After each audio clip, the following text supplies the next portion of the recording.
ये समाजवादी पार्टी का नेता, आपका विधायक घोषणा करो ना, उस कमबख्त को निकालो पार्टी से और उसको एक बार यूपी भेज दीजिए, बाकी उपचार हम अपने आप करवा लेंगे।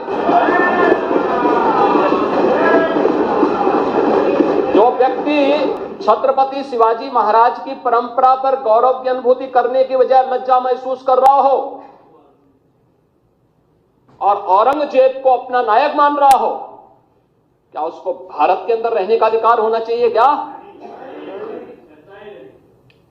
और समाजवादी पार्टी को इसका जवाब देना चाहिए। एक तरफ आप कुंभ को कोसते रहे और दूसरी तरफ औरंगजेब जैसे दुष्ट और क्रूर धर्मांध मंदिरों को तोड़ने वाले व्यक्ति को, भारत की आस्था को निर्ममता के साथ रौंदने का कार्य करने वाले व्यक्ति को महिमामंडन करते हो। आखिर कौन सी नस ऐसी आपकी दबी हुई है कि आप लोग अपने उस व्यक्ति पर, उस विधायक पर नियंत्रण नहीं कर पा रहे हैं? और इसीलिए मैं कहना चाहता हूं कि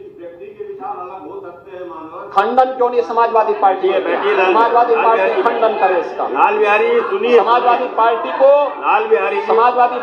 इसका खंडन करना चाहिए। समाजवादी पार्टी को इसका खंडन करना चाहिए और समाजवादी पार्टी को इसको बाहर निकाल देना चाहिए बाहर, या यहां बुलवाइए सम्मेलन में। उत्तर प्रदेश तो ऐसे लोगों का उपचार करने में बहुत देरी नहीं करता है। महोदय, यह वर्ष और भी महत्वपूर्ण है। बाबा साहब भीमराव अंबेडकर ने जिस संविधान के शिल्पी बनकर के भारत को एक संविधान दिया, भारत के संविधान को अंगीकार करने का यह अमृत वर्ष भी, अमृत महोत्सव वर्ष भी है। और मैं एक बार और फिर कहूंगा कि समाजवादी पार्टी ने कभी भी एक बार नहीं, 3-3, 4-4 बार इन्हें शासन करने का अवसर मिला, बाबा साहब भीमराव अंबेडकर के नाम पे एक भी संस्था खड़ी नहीं की, बल्कि उनके नाम पर बनी हुई संस्थाओं को नाम हटाने का काम किया। ये लोग संविधान की बात करते हैं, यानी उन्होंने केवल कन्नौज का ही नहीं, सामाजिक न्याय के तमाम पुरोधाओं का नाम मिटाने का काम किया। तो संविधान की वो प्रति लेके घूमते हैं। ये पीडीए की बात करते हैं। किस पीडीए की बात कर रहे हैं आप? बाबा साहब भीमराव अंबेडकर के नाम पे कोई संस्था समाजवादी पार्टी ने खड़ी की हो? हम तो कह सकते हैं बीजेपी ने प्रधानमंत्री मोदी जी के नेतृत्व में पंचतीर्थ का निर्माण करवाया।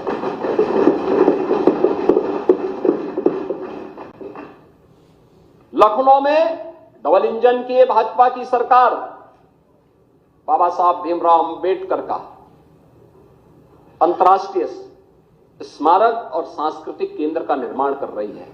हम दलित बच्चों को वहां से स्कॉलरशिप की सुविधा भी देने जा रहे हैं। अंबेडकर महासभा अभियान को लेकर के आगे बढ़ रही है। सामाजिक न्याय के इन महापुरुषों के बारे में सावित्रीबाई फुले के नाम पर लखनऊ के बाबा साहब भीमराव अंबेडकर विश्वविद्यालय में हमारी सरकार ने छात्रावास बनाया, जिससे दलित बच्चे पढ़ सके। हमारी सरकार ने कन्नौज के मेडिकल कॉलेज का नामकरण बाबा साहब भीमराव अंबेडकर का जो नामकरण आप लोगों ने हटाया था, हम लोगों ने फिर से बाबा साहब भीमराव अंबेडकर के नाम से और इस बार के बजट में भी हम लोगों ने सामाजिक न्याय से जुड़े हुए इन सभी पुरोधाओं का सम्मान किया। आपकी पीड़ा को हम समझ सकते हैं। आप लोग एक परिवार से बाहर निकल ही नहीं सकते। हम लोगों ने अभी तक प्रधानमंत्री जी प्रयागराज आए थे, उन्होंने उद्घाटन किए थे जब 13 दिसंबर को प्रयागराज की योजनाओं का, निषाद राज के नाम पे श्रृंगवेरपुर में एक कॉरिडोर के निर्माण का काम किया, उसका भी लोकार्पण किया। हजारों वर्षों की विरासत। आप पीडीए की बात करते हैं, क्या निषाद पीडीए का पार्ट नहीं था? ये कॉरिडोर क्यों नहीं बन पाया? आप लोग तो उस पर कब्जा करवा रहे हैं। श्रावस्ती में और बहराइच में महाराज सुहेलदेव के नाम पर विजय स्मारक ये लोग नहीं बनने देते थे, हमारी सरकार ने बना करके तैयार किया। हमारी सरकार ने बनाया है, भव्य स्मारक बनकर के तैयार हो चुका है। वाराणसी में संत रविदास जी, मन चंगा तो कटौती में गंगा। आप सोचिए, क्षीर गोवर्धन जो उनकी पावन जन्मभूमि है, उस पावन जन्मभूमि में कॉरिडोर का निर्माण हो, संत रविदास जी की भव्य प्रतिमा लगे।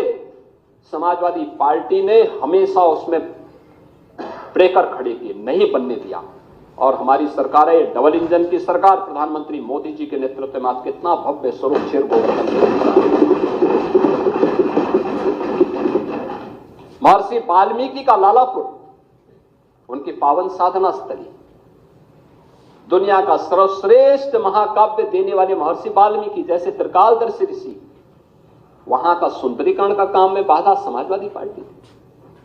राजापुर का विकास संत तुलसीदास जी ने, जिन्होंने आधुनिक रामायण के रूप में रामचरितमानस दिया। घर घर में जिसका गायन होता है, कोई भी मांगलिक कार्यक्रम होता है, इसके बगैर नहीं हो सकता। आप लोगों ने राजापुर का विकास नहीं होने दिया। आपने गरीबों के मकान नहीं बनने दिए। समाजवादी पार्टी की सरकार थी, पहले 2.5 वर्ष में 0 प्रोग्रेस। शौचालय उनके घरों में नहीं बनने दिया, 0 प्रोग्रेस। आखिरी मकान 56 लाख मकान बने। बैठिए बैठिए लाल बिहारी जी, लाल बिहारी जी आप देते हैं, लाल बिहारी जी ये अच्छी परंपरा नहीं है। लाल बिहारी जी ये अच्छी परंपरा नहीं है। ये टोका टोकी की बात अच्छी नहीं है। लाल आपने लाल बिहारी जी, आपने जो पैसा दिया वो केवल समाजवादी पार्टी के कैडर को दिया था, अपने कार्यकर्ता को दिया था, किसी दलित को नहीं दिया था, किसी वंचित को नहीं दिया था, किसी गरीब को नहीं दिया था, किसी किसान को नहीं दिया था। मैं कर रहा हूं ना, हम तो कर ही देंगे, हमारा श्वेत पत्र तैयार है। बैठिए, लेकिन हम जानते हैं कि आपके कारनामे ऐसे हैं, आपके कारनामे ऐसे हैं कि आप लोगों को आना ही नहीं है, तो काहे आप लोगों को हाईलाइट कर रहे हैं।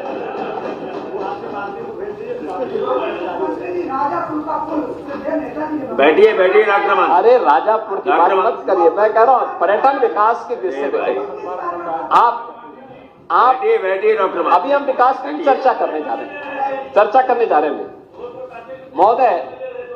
ये कभी भी नहीं चाहते, और यह वर्ष जब हम लोग भारत के संविधान को स्वीकार कर लागू करने का अमृत महोत्सव वर्ष मना रहे, 75 वर्ष पूरे होने के उपलक्ष्य में इस आयोजन को कर रहे हैं, तो बाबा साहब भीमराव अंबेडकर के प्रति कृतज्ञता ज्ञापित करने का वर्ष भी है, और प्रधानमंत्री मोदी जी के प्रति आभार व्यक्त करने का, जिन्होंने 26 नवंबर की तिथि को संविधान दिवस के रूप में देशवासियों को दिया। हर वर्ष ये आयोजन हो रहे हैं, और इसीलिए इस आयोजन के प्रति सरकार की प्रतिबद्धता, सरकार ने तय किया है कि अनुसूचित जाति जनजाति के छात्रों के लिए जो भी छात्रावास बनेंगे, बाबा साहब भीमराव अंबेडकर के नाम पर ही हर जनपद में हम बनाने का काम करेंगे। हमारी सरकार ने तय किया है, इस बजट में हम इसका उल्लेख करेंगे भी आने वाले उस पे।